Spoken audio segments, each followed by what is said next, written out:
Y dice la palabra del Señor, San Marcos 11:11, y entró Jesús en Jerusalén.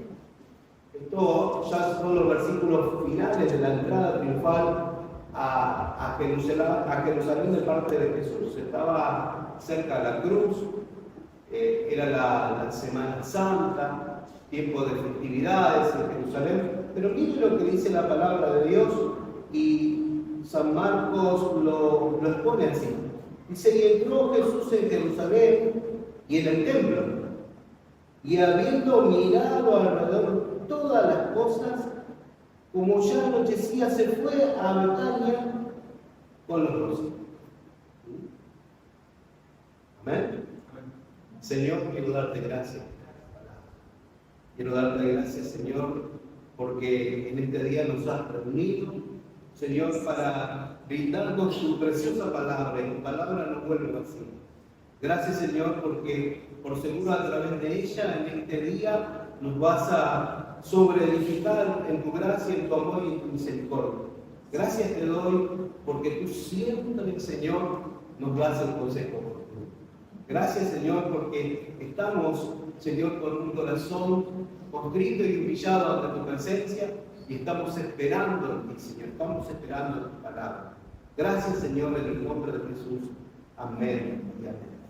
Y así podríamos decir que finaliza una parte donde se narra la entrada triunfal, pero entre esto que observó, esto que entró en el templo y habiendo mirado alrededor todas las cosas, estaban pasando cosas que a Jesús, por lo que veo, me impresionó. Que Jesús miró, y a sabiendas de Jesús pegó una ojeada, podríamos decir, a lo que estaba aconteciendo en el templo, alrededor del templo. Dice que mirando alrededor todas las cosas, es decir, que no perdió detalle el Señor. Y se retiró del lugar. Y seguro que fue meditando todo lo que veo, ¿no? Porque cuando venimos a la iglesia pasa esto también, ¿no? Muchas veces oímos la palabra, observamos a los hermanos, vemos sus rostros, sus semblantes, su actitud. El hermano se ve que estaba con problemas, porque hoy estaba muy serio, estaba muy triste, estaba muy preocupado, hasta puedo decir que estaba triste. Eso es ahondar y mirar. Jesús miró todo lo que estaba alrededor. Y al otro día, cuando regresa, donde se abre, miren lo que pasa entre esto y su actitud después de purificar el templo. ¿Sí? Acontece algo, que es la maldición de la higuera. Acontece un milagro. ¿Sí? Una higuera que se secó. Yo digo, ¿cuántas cosas hizo Jesús? Pero aquí maldijo una higuera y lo secó. ¡Qué tremendo! Dentro de tantas cosas hermosas, tantas cosas de bendición que hizo el Señor, ahora veo que hace algo que podemos decir, esto es ilógico en el ministerio de Cristo.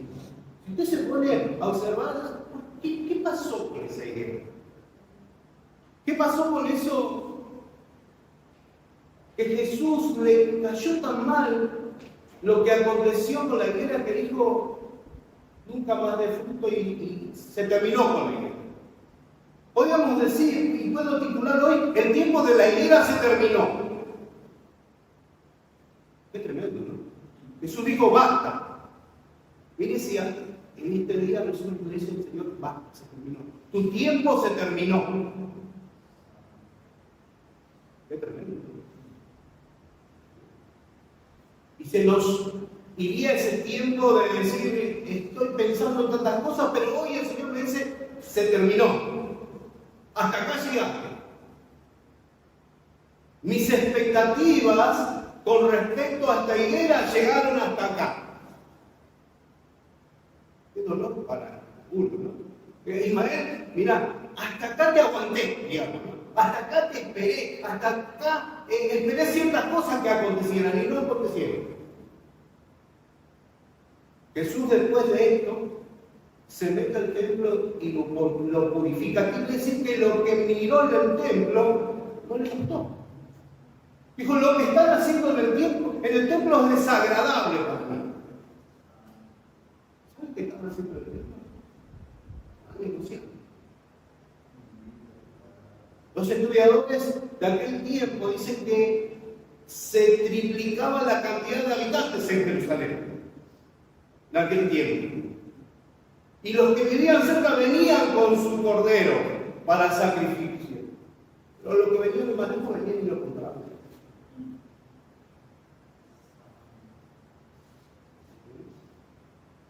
Y el Señor dijo, mi casa de oración no es un lugar para hacer negocios. ¿Está entendiendo lo que le pasa a la higuera? ¿Y por qué le digo la higuera abajo? La higuera representa a Israel. La higuera tenía que dar fruto. Y la higuera se había corrompido. ¿Saben de quién eran los puestos? Alrededor de la entrada del templo. ¿Y saben dónde estaban los mercaderes vendiendo? En lugar de los gentiles. Ahí estaban los puestos con los corderos. ¿Y saben qué era un griterío? Gritaban. Mire, este es el cordero más perfecto, este es el que no tiene defecto. ¿Cuánto saldría un cordero el día de hoy? Dicen que en esas festividades se vendían aproximadamente entre 250.000 corderos a 300.000 corderos. Vaya cantidad de corderos. Hagan la cuenta. Hoy día el kilo de cordero está entre 3.800 y 4.000 pesos. Y me quedo corto. 10 kilos por cada cordero. Y 12, ¿cuánto es? 40.000 pesos. $40. Multiplícalo por 250.000.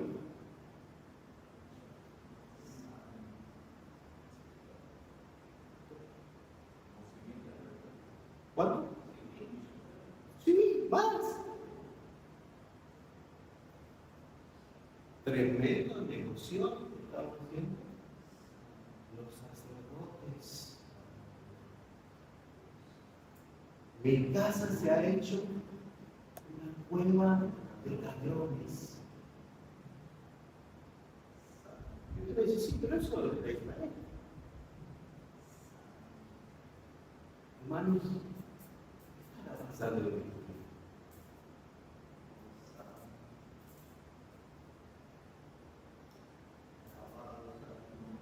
Qué tremendo, ¿no? Yo observaba esto, dice, al día siguiente, cuando salieron de Betania, tuvo hambre. El Señor en su humanidad tuvo hambre. Pero ¿sabe lo que yo observaba? Dice, y viendo de lejos una higuera que tenía hojas. ¿Amén? ¿Cuántos hoy vinieron con hojas ante la presencia de Dios? Bien bonitos, bien perfumados, bien encorbatados, ¿eh? Gloria a Dios. Vinimos bien postitos a la casa del Señor. Y mire lo que dice la palabra del Señor. Y viendo de lejos una higuera que tenía hoja, fue a ver si tal vez hallaba en ella algo. Mire, ya fue con un... voy a ver si encuentro algo. Y dice la palabra de Dios, pues no era tiempo de Dios. ¿Cómo Jesús va a una higuera esperando encontrar algo si no era tiempo de Dios? Estaban en la época de abril más o menos. ¿Sí? Entre abril y marzo era la fiesta que se estaba realizando. ¿Saben que la higuera andaba o se cultivaba ahí, ¿no? Entre agosto, septiembre y parte de octubre? Es lógico lo que hace eso. ¿Qué está haciendo Jesús? Pero Jesús se acercó a esa planta porque no fue a buscar higos, fue a buscar pruebas. Las brevas son, digamos, un pre-inicio o, digamos, la previa de ese frutal, podríamos decir. Da una cierta cantidad de brevas que son más grandes todavía que los higos, muy ricos, pero limitados, por un tiempo limitadísimo. Y eso fue buscar Jesús. Estaba buscando encontrar brevas y no lo encontró. ¿Y saben lo que indica una planta que no tiene brevas en esa época? Que no va a dar fruto. Que no va a dar fruto. Algo está funcionando mal en esa higuera. Cuando vemos una higuera que da brevas, estamos hablando que la bendición de Dios acompaña a ese hogar, acompaña a ese plantío. Pero cuando no encuentra brevas, el dueño de esa higuera o de esa plantación dice: esto representa juicio de Dios. Y eso es lo que iba a pasar figurativamente, ¿sí?, a esa higuera. Jesús estaba dando una imagen profética de lo que iba a acontecer con Israel a través de esa higuera. Estaba demandando frutos, pero no los encontró. Podríamos decir, pero qué tremendo, ¿no? Fíjense lo que dice Jeremías capítulo 8, versículos 13 y 14. Jeremías capítulo 8,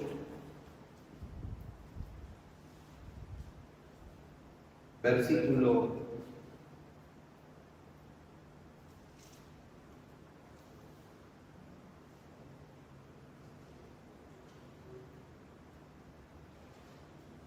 'Leemos desde el 12, dice, viene la pregunta, dice: ¿se ha avergonzado de haber hecho abominación? Ciertamente no se han avergonzado. Hablando de Israel, está hablando del pueblo de Dios, dice: ciertamente no se han avergonzado. En lo más mínimo, ni supieron avergonzarse. Caerán, por tanto, entre los que caigan. Cuando los castigue, caerán, dice Jehová. Dice: los cortaré de todo, dice Jehová. No quedarán uvas en la vid, ni higos en la higuera, y se caerá la hoja, y lo que le es dado pasará de ellos. ¿Amén? Dice: se terminó la oportunidad, se terminó este tiempo. La bendición establecida para ellos se corta ahora. ¿Pero por qué? Por el pecado. Por haber transgredido. En vez de actuar en piedad, en justicia, en dar buena enseñanza, en buena doctrina, estaban lucrando en el templo de Dios. Entonces el Señor dice: esta higuera no va más. Lucas capítulo 13.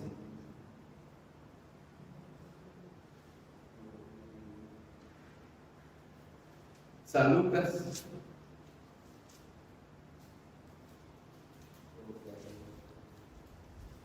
capítulo 13.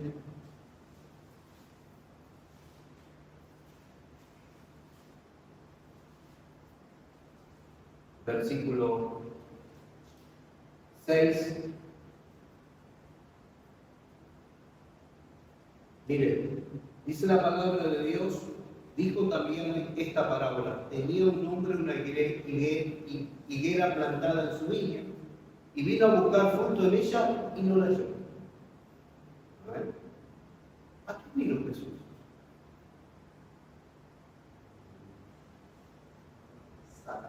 ¿A qué vino Israel? A encontrar un Israel alabando, glorificando, exaltando, enseñando la palabra de Dios. Y vino y no lo encontró, además, vino y no fue aceptado, fue rechazado. Y dice la palabra de Dios, vino a buscar fruto en ella y no la halló. Y dijo al viñador, he aquí hace 3 años que vengo a buscar frutos. ¿Cuántos años duró el ministerio de Dios? 3 años. ¿Y qué dice la palabra de Dios? Vengo a buscar fruto en esta higuera y no lo hallo. ¡Córtala! ¿Para qué inutiliza también la tierra? Y dice, él entonces respondiendo le dijo, Señor, déjala todavía estéril, hasta que yo cambie alrededor de ella y la dale otra oportunidad, dale un tiempito más. Y si viene fruto bien y si no, la cortarás. Aparece esta parábola en Lucas. Y cuando llegamos al 11, ya había pasado. Ya estaba terminando el ministerio de Cristo. Y la higuera se hizo.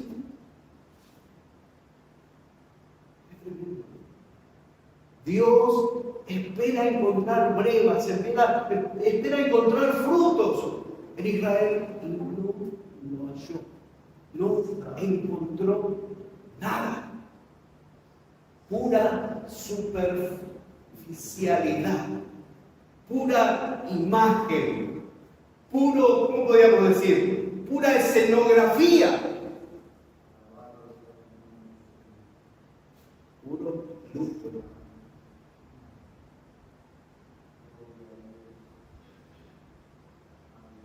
Yo digo, ¿será que en este tiempo muchos no se están presentando igual? ¿Será que muchos no están mostrando lo de afuera y por dentro? Me acordaba de nuestro limonero, hermoso, lleno de frutos, pero de golpe las hojitas empezaron como a estar tristes. Esos frutos que ellos tenían no crecieron más, se cayeron. Y tratamos y le tiramos agua con jabón, lo abonamos, pero nada. ¿Sabe qué me dijo un compañero? Se pudrió la raíz. La raíz de Israel estaba podrida.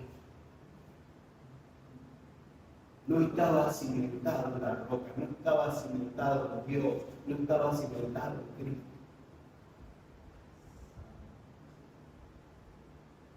Puro lo de afuera, puro parecer, pero por dentro se estaba secando.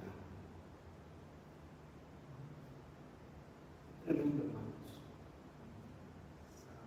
Y yo quiero que en esta noche usted se vaya a preocupar. Y que nos evaluemos. Está bien, usted me dice Israel. Pero esta palabra que quedó expresada en la palabra también llega a nosotros.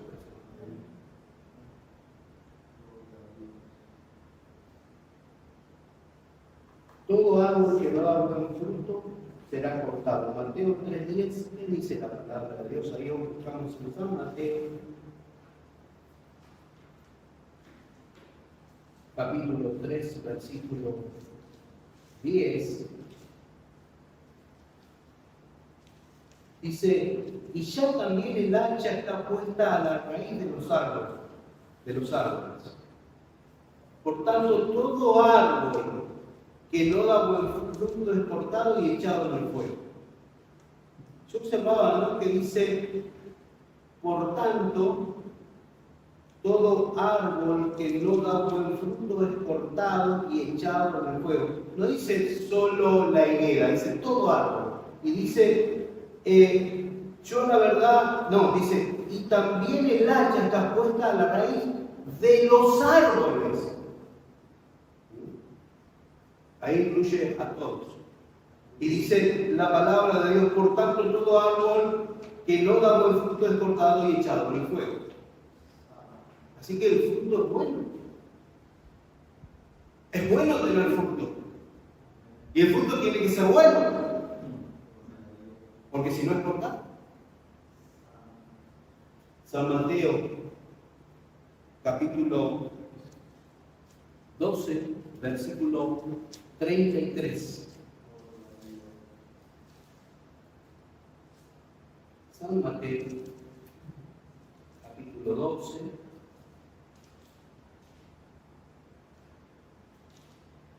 versículo 33.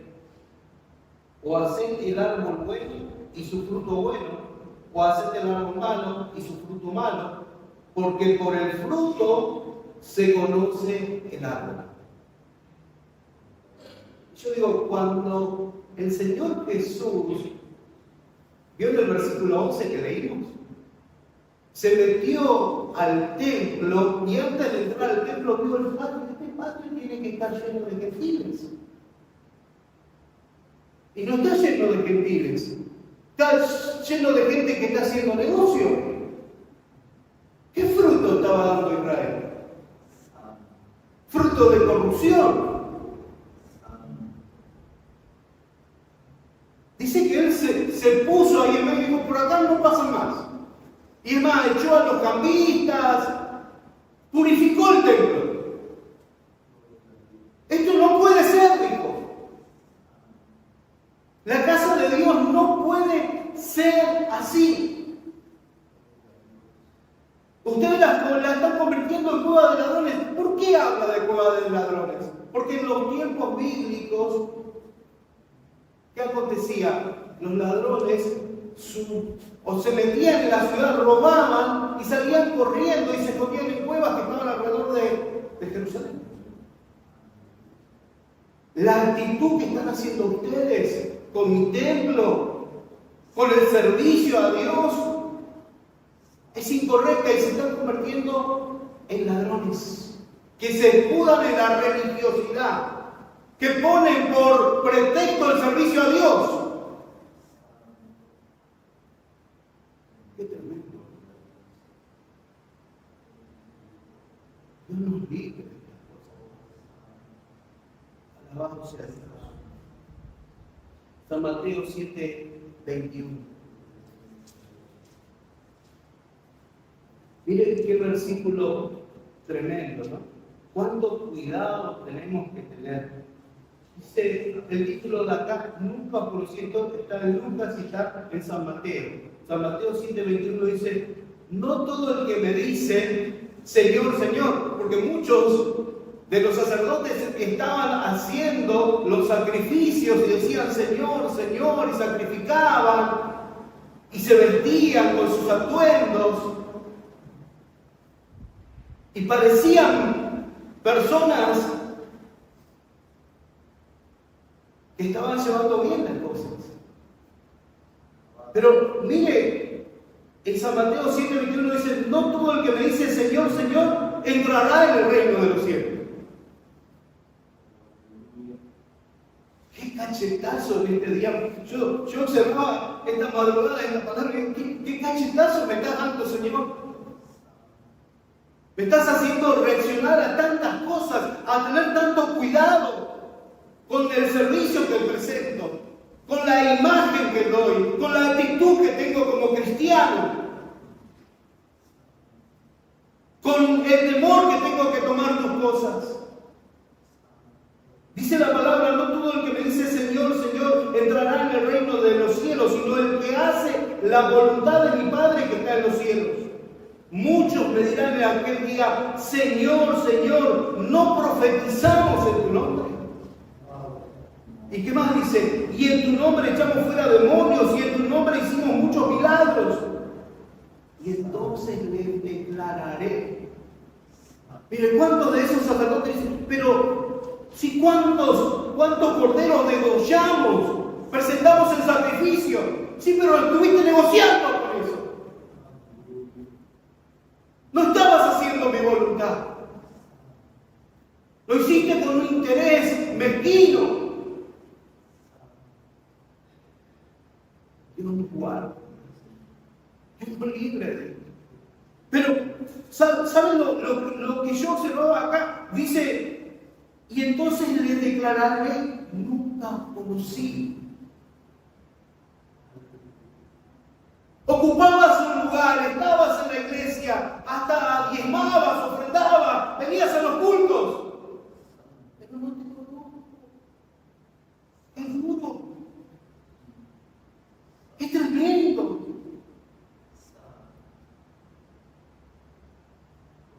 Es ocasión para mi vida y para la iglesia, hermanos. Nunca los conocí apartados de mí, hacedores de maldad.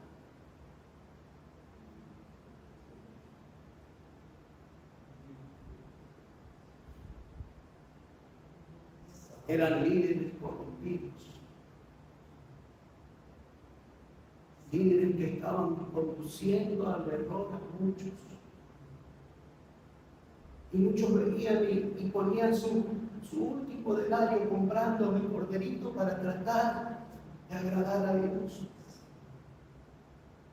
Para tratar de redimir su culpa, su pecado. Estaban siendo engañados.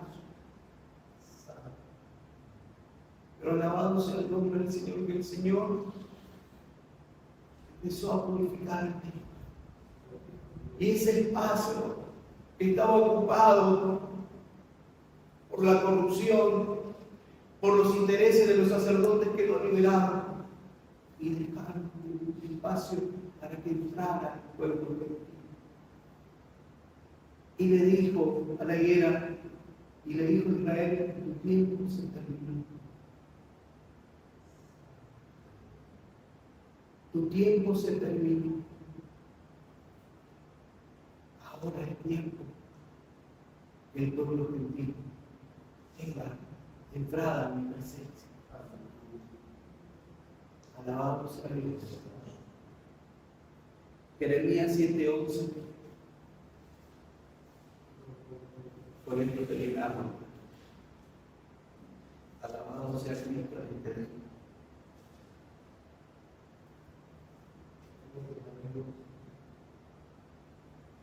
Que Jeremías capítulo 7 habla de mejorar vuestros caminos y vuestras obras. El Señor en todo tiempo y a través del profeta Jeremías le hablaba de juicio y le hablaba de volverse a Dios. Y mire cuánto tiempo el Señor lo esperó a Israel para que cambie, para que transforme su vida, para que se vuelvan a Dios. Y aquí observamos, dice, leemos a partir del 8, y aquí vosotros confiáis en palabras de mentira que no aprovechan. Y dice, hurtando, matando, adulterando, jurando en falso, e incensando a Baal y andando tras dioses extraños que no conocisteis. Vendréis y os pondréis delante de mí en esta casa sobre la cual es invocado mi nombre y diréis, librados somos para seguir haciendo todas estas abominaciones. Amén. Esos sacerdotes en Israel estaban vendiendo una ilusión.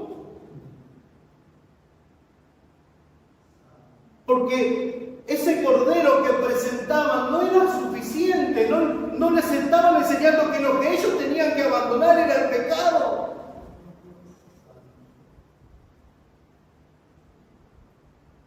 Y dice la palabra de Dios, dice, librados somos para seguir haciendo todas estas abominaciones, como diciendo, bueno, vamos a traer este cordero y vamos a seguir viviendo igual. Como si hoy usted viniera y dice, hoy voy a ofrendar, hoy voy a cantar un himno, hoy voy a alabar el nombre del Señor, hoy voy a saltar tal vez en la iglesia y soy librado de todo. Me voy libre. Puse mi ofrenda y me voy libre. Y salgo de la iglesia y sigo pecando, sigo sin dar fruto. Toda gloria a Dios. Y dice, es cueva de ladrones. Delante vuestros ojos esta casa sobre la cual es invocado mi nombre. Como diciendo, se están escudando en el templo presentando esto y creyendo que de esta manera ustedes pueden seguir haciendo lo mismo. Dice la palabra de Dios, he aquí que también yo veo, dice Jehová. Andad ahora a mi lugar en Silo, donde hice morar mi nombre al principio, y ve lo que le hice por la maldad de mi pueblo Israel. Ahora pues, por cuanto vosotros habéis hecho todas estas obras, dice Jehová, y aunque os hablé desde temprano y sin cesar, no oísteis, os llamé y no respondisteis. Alabado sea Dios. Una y otra vez Dios hablando a su pueblo. Ponemos de pie.